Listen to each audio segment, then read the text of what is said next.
Hello, my dear lovely students. We, the Quintessence team, is delighted, thrilled, and fascinated to announce the 8th batch of JKSSB CGL, which is going to start from the 31st of October. As you all know, that the dedication, that the level of enthusiasm shown by the Quintessence team in the past will be replicated again in the 8th batch, and I request all of you to apply on the link, WhatsApp link, which is given with the video description, and the batch will be started from 31st October, and we welcome you all wholeheartedly to join this batch, learn the nuances of qualifying the upcoming examinations of SSB and CGL. Thank you so much. If someone would offer you a 2 crore rupees package in United States of America, would you be willing to take it if you're already earning 70 lakhs per annum here in India? Now, this question is a very important question when you talk about, the packages that you get abroad. And this is a concept from the external sector, and the concept is precisely on purchasing power parity. This is Tehleel. Today we are going to cover a very important concept of exchange rate system, that is the purchasing power parity. Now, before we dwell on to this particular topic of purchasing power parity, we should understand what is the exchange rate system and how the PPP is different from the exchange rate mechanism, also known as the currency mechanism. Now, see, this is the exchange rate mechanism in which we generally, when we talk about exchanging one currency with another currency, you have to follow an exchange rate system. Now, say for example, $1, if you have to sell that dollar and convert it into rupees, so you might get 80 rupees at the prevailing exchange rate system. Now that is the exchange value of the currency. That means you are going to get 80 rupees for every dollar. And let's suppose you want to convert your 80 rupees into dollars, so you have to purchase the dollar and you have to give 80 rupees for one particular dollar. That is the exchange rate system. But this exchange rate system, we follow quite a different exchange rate system than what is followed, let's say, in China, or what is followed, let's say, in the United States of America. Precisely, we can divide the exchange rate system, we can classify it on three bases. People generally follow, the countries follow, they could follow the floating exchange rate system, they could follow the fixed exchange rate system, or the managed exchange rate system. Now I have to make you understand all of them one by one. Now let's dwell into the question first. Now see, if you are talking about the exchange rate mechanism, now let me give an idea that how do you actually fix the exchange rate of a particular currency. Now, see, for example, let me clear the slide first. Okay, one second. Okay, now, for example, let's talk about the a floating exchange rate system. Floating exchange rate system. What is a floating exchange rate system? The concept is also known as the market exchange rate system, market exchange rate mechanism. Now, see, for example, this is India. And India, we have a lot of supply of dollars in India. When you talk about the supply of dollar, that means the dollar is coming into the economy. The supply of dollar is generally from the export sector. How? Because the exporter would export some goods and services outside and would bring dollars into the economy. And bringing dollar into the economy would mean the supply of dollar, right? So supply of dollar. So also we in Indian economy, we also have a demand for dollar. That means some importers in India, they need dollars because they have to purchase something from outside. So that would be the demand for dollar. So when we talk about the demand for dollar, it's from the import sector because they need dollars to take those dollars outside and import some goods and services for India. Now, when we talk about the demand of dollar is because you want to get the dollar out of the economy for the import sector. Now, in Indian economy, we have the supply of the dollars and the demand of the dollars. And if you have studied basic 101 economics, you would understand that when you plot this graph of supply and demand, you know that on the x-axis, if you have the quantity of the commodity, and on the y-axis, if you plot the price of that commodity, the demand curve is downward sloping. This is the law of demand. It's a downward sloping curve. That is the demand curve. Then you have the supply curve. Supply curve is upward sloping, right? So you have a supply curve and a demand curve. This is how we generally talk about it. Now, when you plot the supply and demand of a particular currency. For example, what is the supply of dollar in India? So this would be the supply of dollars in India. What is the demand of dollar in India? That would be the demand for dollars in India. And the point of intersection between the supply of demand would give us the price of dollar in India. Fine. So that would be right now, it would be 80 rupees. For example, that would be 80 rupees per dollar. So that is the exchange rate system which has been fixed by the market forces of demand and supply. So when the market forces of demand and supply decide the price of the exchange, of the dollar, of the foreign currency in India, that is the floating exchange rate system or the market exchange rate system. Why do we call it a floating system? Because it floats on the forces of demand and supply. Let's, for example, decide that somehow the demand of dollar is increasing in the economy. That means the importers are demanding more dollars. So when the demand of dollar is increasing, that would shift the demand curve to the right, and we will have a new exchange rate which will be a bit higher. Let's suppose that would be 100 per dollar. Now what has happened here? Initially the exchange rate was 80. Now the exchange rate is 100. So this is what we call depreciation. This is what we call depreciation. So depreciation has happened. Why? Because you are demanding more dollars in Indian economy.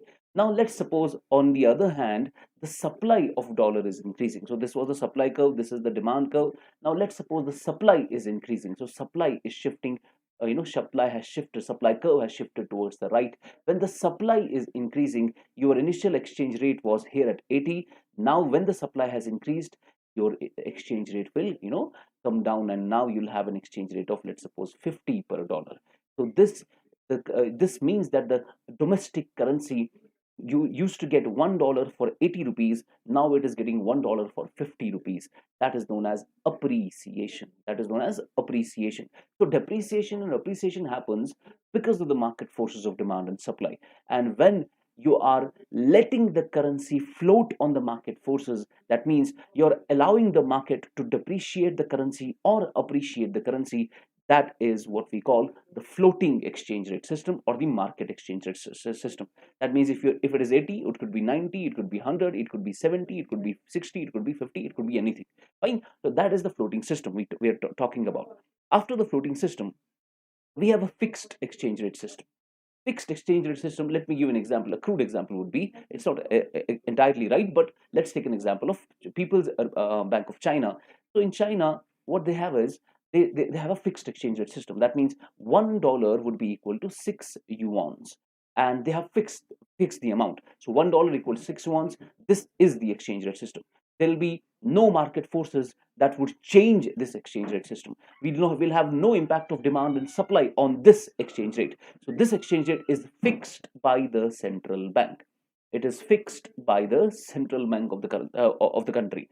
Now, if they are fixed that $1 is equal to 6 yuans, not based on the market forces of demand and supply, but they have arbitrarily, the central bank has decided this rate. That is the fixed exchange rate system. Fine. Now, if the central bank decides that no, $1 would now be equal to 12 yuans, so what have they done? They have actually weakened their own currency, and this is known as devaluation. This is known as devaluation. So devaluation would mean when the central bank of the country is devaluing the currency, is making the domestic currency weaken. Now, if they are making the domestic currency more stronger, so $1 might be equal to 2 yuans. So now the currency has become stronger. That is revaluation. We call it the revaluation. So this is the fixed exchange rate system.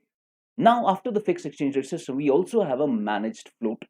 We also have a managed float, precisely what in India, this is what we follow, and IMF also calls it a dirty floating. We also call it dirty floating. What is dirty floating? For example, if your currency exchange rate is right now 80 rupees per dollar, and it actually, because of the market, it actually changes to 100 per dollar, this will not be good for the economy. Why?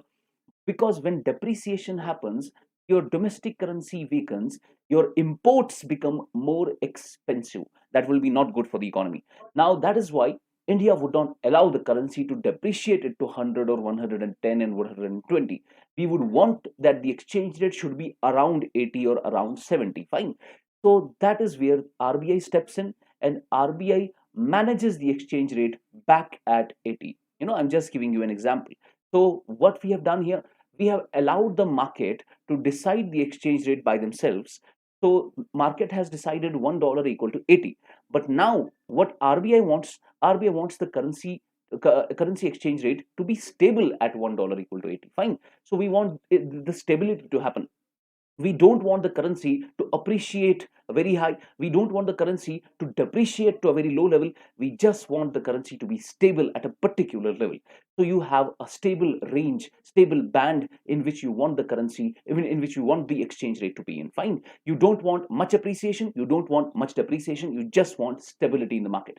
Because stability brings certainty, certainty brings investments. Fine. So that is managed float, where RBI would manage the inflation. Now see, for example, if dollar becomes from 80, it appreciates to rupees 50, it is also not good for the economy. Why?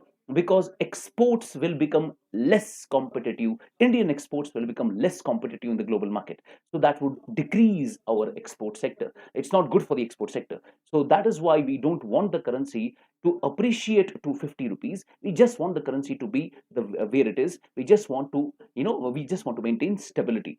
That is the managed float. That means you let the currency float at rupees 80 or rupees 70 or rupees 75. You have a band, and then if it actually passes that threshold, then you manage the currency. That is the managed float. Fine. So this is the exchange value. That means when you have to actually, when you have to exchange one currency with another currency, that is $1 into rupees or rupees into dollars, this is the exchange rate you have to follow. It could be a floating exchange rate, it could be a fixed exchange rate, or it could be a managed float. So India generally follows a managed float system in which $1 equal to rupees 80. Fine. Now, this is a concept that we generally know about. Now, what is this purchasing power parity? Because at purchasing power parity, if you talk about OECD's data, you have $1 equal to rupees 23. So you would not realize, you don't know that why is $1 equal to 23 at PPP and $1 equal to 80 rupees at exchange rate system. Now, this is your purchasing power parity. And to understand the purchasing power parity, let me give you an example. For example, if somebody wants to give you a package in United States of America for 2 crore rupees, they're telling you that you have a 2 crore rupee package in United States, 2 crore per annum. Would you take it? Now 2 crore seems a big amount. आप काफी खुश हो जाएंगे कि हाँ America में जाकर 2 करोड़ रुपए कमा लेंगे. But the problem is कि 2 करोड़ रुपए अगर आप अमेरिका में कमा रहे हो, क्या आपको वो लेना चाहिए कि अगर आप 70 लाख रुपए 80 लाख रुपए इंडिया में ही कमा रहे हो? Now this, you have to make a decision here, and the decision, you will not take this decision on the basis of the exchange rate system. You have to take this decision on the basis of purchasing power parity. Now what is purchasing power parity? Purchasing power parity होता है कि अगर मैं America में हूँ, if I am in United states, और अगर मैं इंडिया में हूँ, मुझे कितने रुपए चाहिए वो चीज खरीदने के लिए जो मैं अमेरिका में $1 से खरीद सकता हूँ. For example, I have to purchase a particular commodity, suppose DVD. अब ये डीवीडी खरीदने में अगर मुझे इंडिया में $1, अगर मुझे अमेरिका में $1 लगता है, सेम डीवीडी खरीदने में मुझे इंडिया में कितने रुपए देने पड़ेंगे?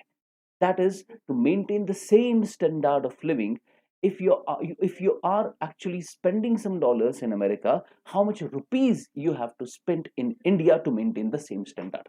तो एक डीवीडी जो इंडिया में भी है और अमेरिका में भी है, अमेरिका में उसको खरीदने के लिए आपको $1 चाहिए और इंडिया में उसको खरीदने के लिए आपको 23 रुपीज चाहिए. That is the purchasing power parity. That means currency का कितना परचेजिंग पावर है. तो अमेरिकन करेंसी कितना खरीद पाती है और इंडिया की करेंसी कितना खरीद पाती है. That is the purchasing power parity. Purchasing power parity exchange rate से नहीं मिलता है. आपका जो ये है $1 equal to 80 rupees, it does not mean that जो $1 खरीद पा रहा है अमेरिका में उतना ही इंडिया में 80 रुपए खरीद पाएगा. It does not mean that. It is just कि अगर आपको एक करेंसी को दूसरी करेंसी में कन्वर्ट करना है, उसके लिए आपको कितना पैसा देना है. But if you have to look at the purchasing power, कि करेंसी में खरीदने की क्षमता कितनी है, उसके लिए you have to look at purchasing power parity. Now let me give you an example. Example क्या है? For example, let's talk about our exchange rate in with respect to dollar is $1 equal to rupees 80. Let's fix it. Fine. तो ये हमारी exchange rate है.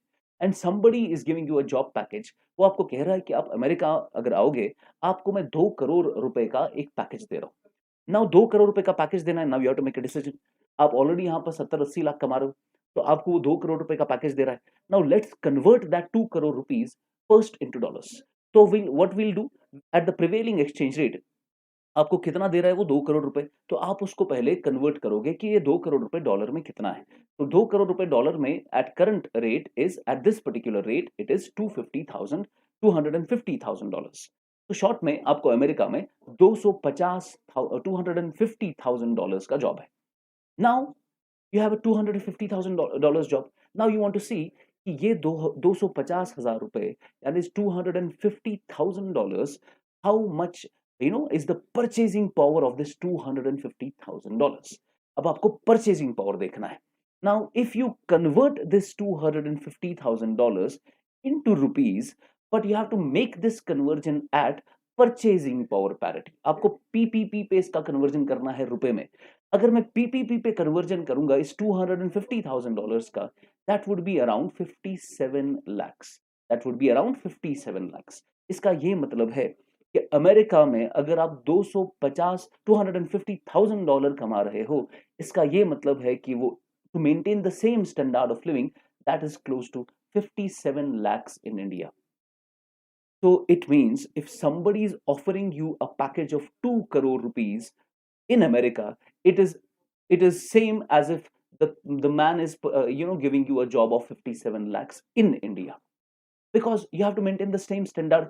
वहां पर you have to maintain the same standard in America, और उसके लिए you would need 2 crore rupees, और अगर आपको वही स्टैंडर्ड इंडिया में मेंटेन करना पड़ता, it would only be 57 lakhs. So you have to make a decision, and the decision would be like this, that if you're already earning 60 lakhs and 70 lakhs and something like that per annum in India, and somebody is offering you 2 crore rupees package in America, you should not go for the offer. Why? Because 2 crore in America would mean 57 lakhs in India. Fine. So this is how we can make a decision at purchasing power parity. Fine. So 2 crore rupees package in America would mean 57 lakhs in India. So this is how you have to look at. आपको purchasing power parity पे देखना चाहिए, न कि exchange rate system पे देखना चाहिए. Fine. Now let's take an example to make it more clear. This is a question. Fine. So the question is, Big Mac यानी मैकडोनल्ड्स का एक हैमबर्गर होता है, काफी फेमस है, हर कंट्री में, अमेरिका में, लंदन में, हर जगह बेचा जाता है. So the question is, if a Big Mac hamburger sells for same dollar value in New York as in the London, then तो क्या मतलब है, यानी अगर आपका बिग मैक जो बर्गर है, बिग मैक का जो बर्गर है, वो बर्गर आप उतने ही रुपए में, उतने ही डॉलर्स में खरीद पा रहे हो अमेरिका में, जितना आप उसको लंदन में खरीद रहे हो. दैट मीन्स कि ये बिग मैक के लिए अगर मुझे यहाँ $1 देना पड़ता है, तो यहाँ पर मुझे 1 पाउंड देना पड़ेगा. फाइन, 1 पाउंड देना पड़ेगा. यानी द बिग मैक हैमबर्गर, अगर मुझे उसको खरीदना है तो अमेरिका में आई have to pay $1, and the same Big Mac अगर मुझे लंदन में खरीदना है, आई हैव टू पे 1 पाउंड. तो that would mean the value is the same. तो इसका क्या मतलब है इस चीज का, अगर आपको सेम चीज खरीदने के लिए सेम पैसा खर्च करना पड़ता है, इसका मतलब है the purchasing power parity holds. That means दोनों करेंसीज का परचेजिंग पावर पैरिटी है, इक्वल है, परचेजिंग पावर बराबर है. अगर मुझे बिग मैक को खरीदने के लिए $1 देना था, वही बिग मैक को खरीदने के लिए मुझे 1 पाउंड देना पड़ता है. That is the purchasing power of pound and dollar is the same. Purchasing power parity holds. That is the answer to the question. Like, let's take another question. If in United States of America you have to purchase a DVD, and the DVD is for $1, and the same DVD the DVD is for $400 in the question, like here, and the same DVD, if you have to purchase it in Britain, if you have to purchase in Britain, you have to tell me that how many pounds do you have to give for the same same DVD. But there is a catch. They tell you that at purchasing power parity, $1 equal to 2 pounds. $1 equal to 2 pounds. तो क्या बोला जा रहा है, आपको कहा जा रहा है कि परचेजिंग पावर पैरिटी पे अगर परचेजिंग पावर देखना है करेंसी का, $1 2 पाउंड्स के बराबर है. और अगर आपको एक डीवीडी खरीदने में $400 खर्च होते हैं, तो आपको ब्रिटेन में कितने पाउंड्स देने पड़ेंगे. So it is simple, 400 into 2, that would be 800 pounds. So the answer would be 800 pounds. यानी सेम डीवीडी खरीदना है, आपको अमेरिका में $400 देने हैं, और सेम डीवीडी के लिए आपको ब्रिटेन में 800 पाउंड्स देने हैं.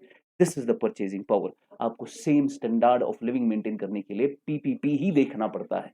So this was a short video about how to how to make decisions at purchasing power parity. Now this is a very good concept.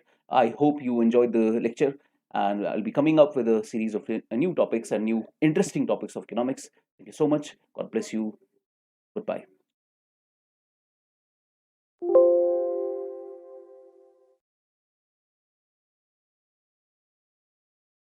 Hello, my dear lovely students. We, the Quintessence team, is delighted, thrilled, and fascinated to announce the 8th batch of JKSSB CGL, which is going to start from the 31st of October. As you all know, that the dedication, that the level of enthusiasm shown by the Quintessence team in the past will be replicated again in the 8th batch, and I request all of you to apply on the link, WhatsApp link, which is given with the video description, and the batch will be started from 31st October, and we welcome you all wholeheartedly to join this batch, learn the nuances of qualifying the upcoming examinations of SSB and CGL. Thank you so much.